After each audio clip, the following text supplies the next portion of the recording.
You'll have to excuse our appearances, but we've been working hard today. Um, I'd like to bring you up to date as to where we are in terms of gardening and planting, and then I'll also do an update as to what's going on in the house, because there's been some progress there as well. This is Monday. I guess it's the 30th of May, and we are scheduled to move into the house at the end of June. We had that confirmed with the contractor today. But anyways, let's show you what we've been up to. Progress in the garden. Anyways, so to begin with, here are the cucumbers and the carrots and the cabbages. You see the kale on the outside there. Here are the carrots. And I don't see anything in terms of vegetation by carrots yet. So that's what the second half of this row is about. What I did yesterday was complete the infrastructure with Tertia for beans. And so this entire row is planted with pole beans now. You can see the labels on the shards of ceramic pots that we've got. So you'll see carrots at the root of this one, if you can see through the grass. We labeled the cabbages or the cucumbers. But here you'll see purple beans, and then a little further on, I don't know, past Tertia, yellow beans, and then green beans, and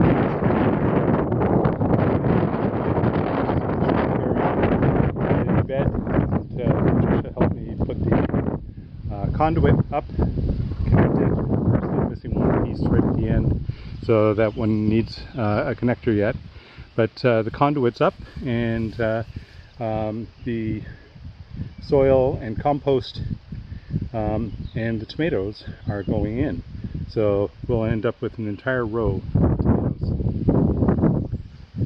I'll come back to that in a minute so you can see the actual structure of what we're dealing with. I just wanted to show you what the onions look like. So they are moving ahead very, very quickly. And here you'll see that they're really having some good growth for whatever reason in that particular area as compared to the other ones. Maybe they're slightly larger onion sets that were put in. And here you can see the growth of the oh yeah, okay, I lost it. The growth of garlics. These are garlic plants, and we've been starting to water as well, so we'll see what happens with that. And this row, I don't see much in the way of anything. Maybe that's potato. There's another one there. These are all the same, so maybe it is the potatoes that are starting to come up. Oh, there's another one. And there's another one. Potatoes are starting, Trish. Yeah? Yep. Few and far between, but they are coming. Oh, here's one. And there's some more potatoes at the end there. So these 2.5 rows, more than 2.5, are the only rows that we have left to seed. And the outside is going to be squash, squash and melons and that kind of stuff. Not sure what we're doing with this second row and the last half of this middle row on this side. Otherwise, we are getting to the point where we've got things that are planted. We've got Albie staying with us for the next 2 weeks because her daughter is doing a 2-week stint up in Sioux Lookout as a doctor in the clinic, and she's in a remote fly-in community this week that's north of Sioux Lookout, somewhere in northern Ontario. And we've started to bring over some of the materials, some of the plants that she was growing at her location, at her house. And this is a tomato plant that she started earlier in the spring, and 2 different types of lettuce that she had growing. And so we brought them here because they're going to be repatriated in a month anyways. So we brought them along here. There are some other plants, mostly house plants and flowers and that kind of stuff that we're going to bring along as well. But those ones, we could do a better job of taking care of them here than anything. So the plants that you're seeing are a mixture of some of the plants that Tricia started earlier in the spring under the lights, and also some replacements because we lost quite a few due to frost earlier in May, where the weather still wasn't cooperating with us. Anyways, the way that we've structured these is that we put the T-posts in, and I drive the T-posts in with a T-post driver. I don't know how many of you have seen this. Very, very simple tool. Heavy piece of steel that has a fixed end on it, so that's welded in, and the other end is open, and then it's got 2 handles on it. So essentially what happens on this steel T-post end goes on, and then you just drive it down with force into the ground. And so that's how we got all these T-posts in these 3 rows into the ground in the way that you see them there. And then what we've done is taken electrical conduit. So this is 1/2-inch conduit that usually is used for putting wires into the interior of houses or exterior. You'll see them in a lot of modern, exposed, etc. At the end where they meet, you'll see connectors. So this is just a 1/2-inch conduit connector, and then we've got a piece of plumbing T, PVC T, sitting just holding them onto the top of the post. And you'll see the same thing here. And here as we go along. And we're just missing that one, so we'll have to wait until tomorrow or something a little bit later to get them in. So what Tricia is doing, you want to describe how you're planting these tomato plants? Because this is a little bit different for us as well. Yeah, so I heard that there was like different things that you could put in the planting when you plant your tomatoes that will help with different diseases that tomatoes get. So, or deficiencies. So I've collected banana peels from we have banana every day, so putting banana peels in. There's banana peel. There's banana peel. And we're collecting our eggshells. So I know that the eggshells, so that's calcium. It's supposed to prevent blossom end rot, and the bananas are potassium. So I don't know what disease that stops, but it should be good. Wasn't that the rot that you see on the bottoms of the tomatoes? No, that's the blossom end. Oh, okay. That's the end rot. That's what the calcium is for. So and then it's also good. They also said you could put coffee grinds in here too. So we have lots of coffee grinds. However, what we do is a lot of time we have coffee water, or we've got the grounds, and then we water our the tomatoes with the grounds in them when we have coffee, so it will get the coffee part later. So by doing it this way, I'm still mounding them up. And tomatoes you can plant fairly deep, because all these little things will become roots. So if you plant them fairly deep, then they will get better roots, be stronger in the wind and so on. So I'm trying to plant them pretty and those initial leaves have a tendency to end up with suckers coming off anyways, and you'll need to actually pull those off anyhow. So the bottom leaves essentially can be sacrificed fairly easily. But if you've got a smaller plant, you'll have to obviously We'll have leave to wait. more. Yeah. We'll have to wait.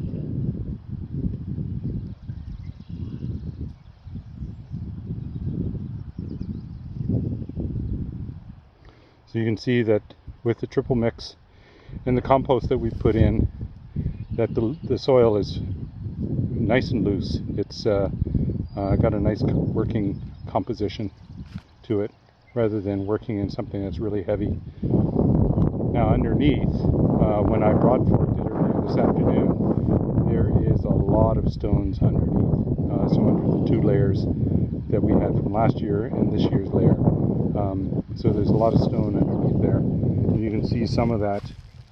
There's one of the big stones that I pulled out when I was broadforking right there. And some of the roots that are left over from the woody plants that you see around us here.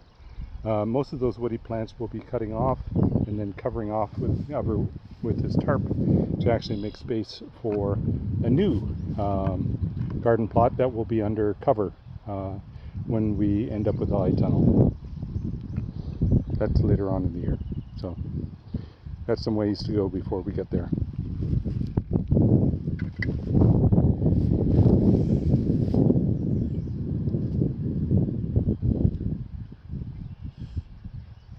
The funny thing is these, because anyways, we're having trouble with growing them from seed. They didn't grow as fast anyways. They got tipped over in that storm in the greenhouse 2 weeks ago. 2 weeks ago, and I don't know what tomato plants that they are anymore. So I'm just putting my little ones in between. We'll see what grows. So they may not be together, but I've tried to put the Million Bells or Sweet 100s, the cherry tomatoes up there. And these are more beefy tomatoes.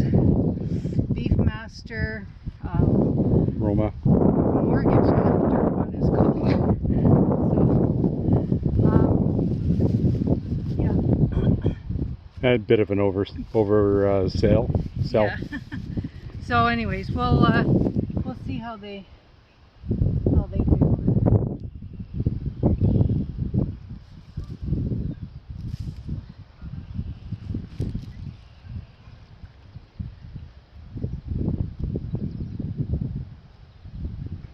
And then what we'll do eventually is tie them up, so we'll have a string coming from the conduit that's up on top, tied to stakes that we're going to be putting below the level of the tomato.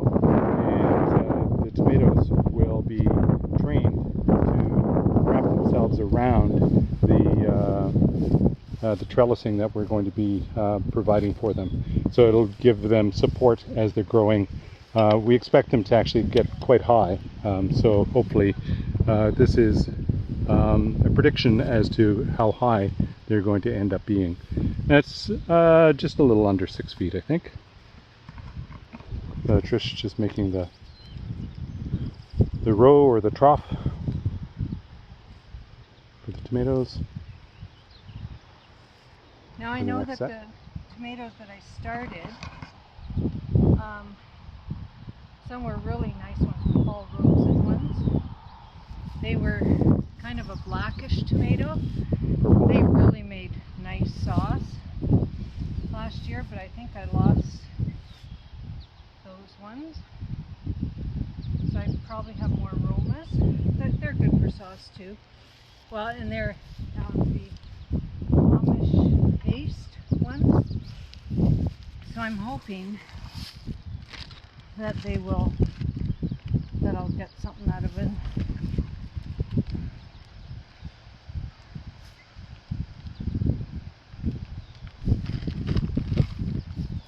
See, they're well composted already. We just stored these in a plastic bag and left them to to rot.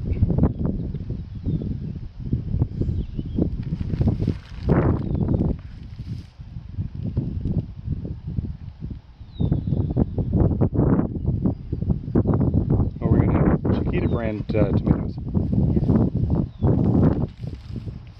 Anyways, I think I'm going to finish this off by coming back. What I was gonna say about the tomatoes. So the ones that grow really high and on one stem are supposed to be indeterminate tomatoes as opposed to determinate tomatoes.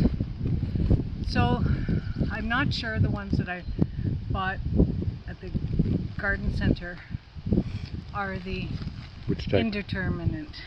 So we'll have to see how that works out. Well, they'll be supported no matter which way we go. Yeah.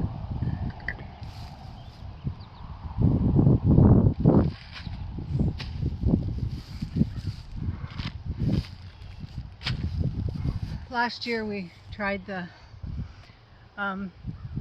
what they call the Florida weave, weaving string along Two strands. and then they get caught in between and you go up and up. But it didn't work. The string kept breaking as they got heavier and so on. So we're trying this method now. And well, we weren't here all the time either last year until the beginning of July, and much of the beginning growth of the actual tomatoes occurred in the time that we were away, and as a consequence we really didn't do the kind of pruning that tomatoes really need to have to get them to be good producers rather than very stringy. And we had good production last year, but I think that the way of handling the tomatoes can be much better than what we ended up doing last year. Yep. Every year can get better. We're always learning and learning new things, how to do it. But we had a lot of sauce in our freezer. Still have some diced tomatoes and so on that we're using, so they're still in the freezer. So they'll be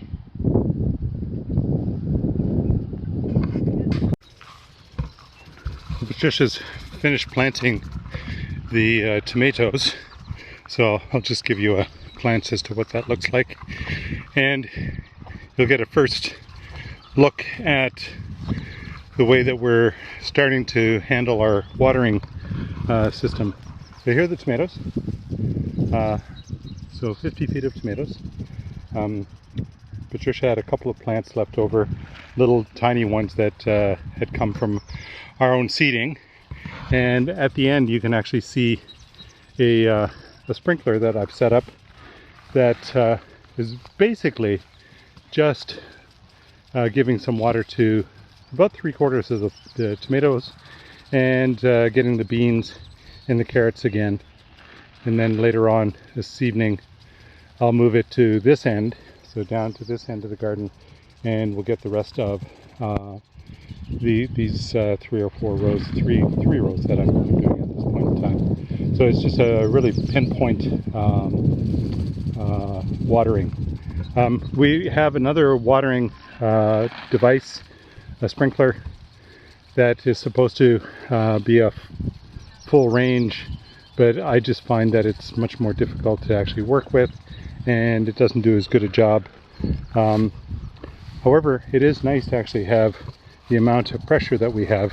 So the pump is set at 50 pounds per square inch at this point in time, and full out after a run of 300 feet of hose. So the water is coming all the way from the far side of the house through the interior, through three 100-foot hoses until it gets to the end here. So there's going to be a fair amount of resistance, non-laminar flow, as it's referred to by the physicists. That's going to cause some of the materials to actually back up and not flow in a straight line, and therefore you lose a lot of some pressure anyways. But you can see that there's a fair amount of pressure even at the end of the 300 feet. I just noticed that we have plants coming up, and so I'll give you a very quick view as to what those are. So here's Swiss chard on this end, so you can see those plants starting to come up. Radishes, the radishes are the first ones. Swiss chard are the small little pieces down here. Radishes grow very, very quickly, as you can see. These were all planted in the same day. Green onions, so you can see the green onions here. What's in here in between, radishes, etc., I don't know, can't read. Oh, peas are on the other side of the fence. So you can see the peas sitting up on top a little bit. They haven't germinated yet, but hopefully they will. And then we've got spinach here, so you can see the spinach starting to show up. And again, what this is, sunflowers. So we've got sunflowers sitting in between. They'll actually fill in the row. And then we're back to the cucumbers that you could see earlier. Still, I can't see any evidence of the carrots, but that brings you up to date in terms of the garden. So I'm going to do another quick session in the house to bring you up to date as to what happened in the house today.